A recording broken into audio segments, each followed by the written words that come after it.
the IVF industry, fertility, or extinction. Welcome back to School of Soul. I'm Adeline Atlas, 11 times published author, and this is the Designer Babies series. We're not in a fertility boom, we're in a fertility collapse. But no one's telling the truth, because the solution has already been monetized.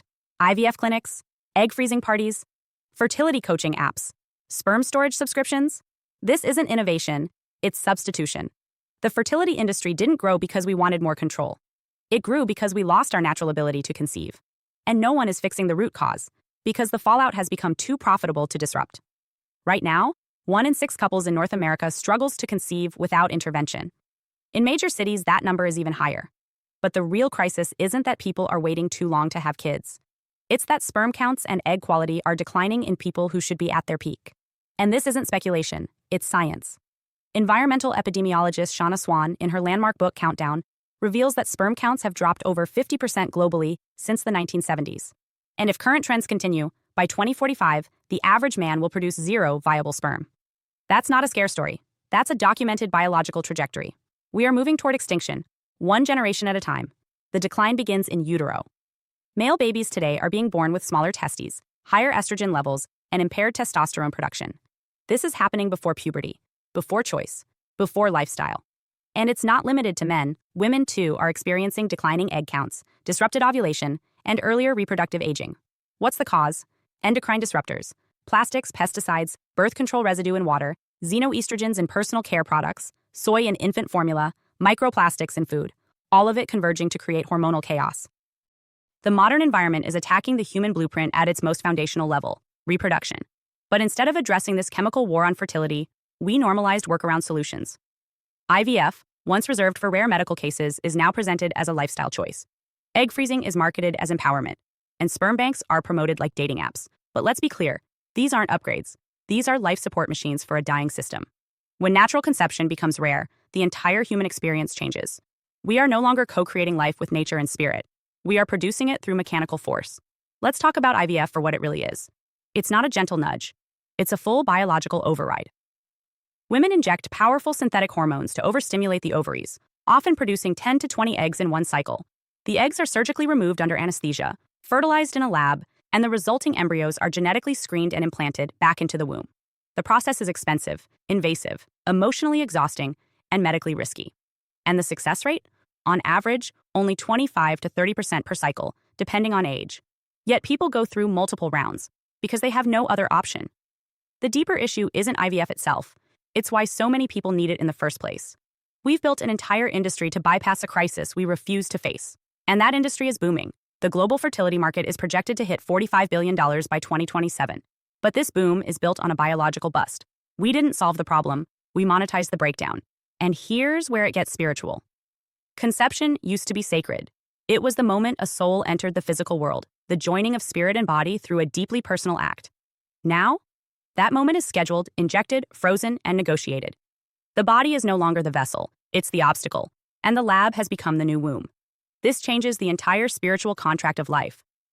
Because when conception is stripped from its natural mystery, the soul's arrival is altered. When embryos are frozen for years, chosen from a lineup, edited, screened, and implanted under artificial timing, what happens to the soul that was meant to enter on its own terms? Does it still arrive? Or is it rerouted? These aren't just technical questions. They're existential ones. We must ask, what are we creating when the body is no longer enough? When we no longer trust biology to do what it's done for thousands of years? And worse, when we've made it impossible for biology to work in the first place? Because the real horror isn't that IVF exists. It's that we might need it forever. If sperm counts continue to crash and ovulation continues to fail, IVF won't be an option. It will be the only doorway left. Natural conception could become a privilege of the past, and the child of the future will not be born. They will be made. This is where the designer baby pipeline starts. First, we intervene to help, then to improve, then to control. IVF leads to embryo screening. Screening leads to selection. Selection leads to enhancement. And suddenly, the soul has no say. The body is a product, and birth is a subscription-based experience.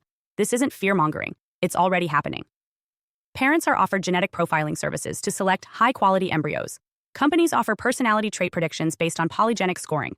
Clinics upsell donor eggs from Ivy League women. This is not fertility. This is eugenics with better branding. But it only works because people are desperate, and they're desperate because the natural system is failing. So let's get brutally honest. This isn't about family planning. This is about species preservation. And yet the system keeps gaslighting us, telling women it's just their age, telling men it's stress, telling everyone to freeze their gametes just in case. But the truth is, humanity is becoming infertile. Not later. Now. And instead of cleaning the water, banning the chemicals, and healing the endocrine system, we've built a luxury pipeline to bypass the damage. That pipeline has become the new normal. And in it, the soul contract of life is being rewritten, not by choice, but by necessity. The fertility industry is not a backup plan. It's the visible symptom of an invisible extinction. And unless we face the real causes, unless we detox our environment, restore hormonal health, and reclaim trust in the body's intelligence, we will soon live in a world where the only way to reproduce is to pay for it. At that point, birth becomes a service, life becomes a transaction, and humanity becomes a brand. So the question is not whether IVF is good or bad. The real question is, why do we need it at all? And how long until we forget what it meant to create life without permission from a machine? Hi, I am Adeline Atlas, 11 times published author, and SOS, School of Soul has a brand new series, the AI and Future Technology series. Look, you know the world is changing. And no, it's not going back to normal. Normal is over, and what's coming next is beyond anything we were prepared for. The School of Soul, AI and Future Technology series includes 319 videos on 1. The Download Society, How Data Has Replaced Destiny. 2. Predictive Future. Your next moves aren't random, they're forecasted. 3. Social Credit Systems. The behavioral economy now governs access. 4. Hive Mind. Synthetic telepathy and collective algorithmic control. 5. Nanobots inside you. Medical, military, and programmable intrusions. 6. Grief Tech. AI-fueled digital resurrection and simulated comfort. 7. Uploading your mind, consciousness transfer, and data-based identity. 8. Deep fakes plus AI clones. The replication of reality and identity theft. 9. Quantum humans. The merger of biology with quantum systems. 10. Digital afterlife, where your data goes when you die. 11. Resurrection science, reviving life through synthetic methods. 12. Immortal science, the end of death as we know it. 13. Longevity science, gene editing, anti-aging, and bio-upgrades. 14. Designer babies, engineered perfection before birth. 15. Artificial wombs, birth decoupled from the female body. 16. 3D printing, printing organs, limbs, and even humans. 17. The humanoid era, the rise of synthetic beings among us. 18. Legacy humans, the slow phase-out of unmodified analog people. 19. Smart cities, algorithmic environments that watch and decide. 20. Cloud-based societies, citizenship without borders or bodies. 21. Hackable humans, emotion, memory, and behavior under code. 22. Biometric scanning, your body is your password and your prison. 23. Sex tech, intimacy reprogrammed by machines. 24. Extinction of gender, fluidity, deletion, and design of identity. Every topic is fully explored with real-world technologies, patents, case studies, ethical analysis, and future forecasts.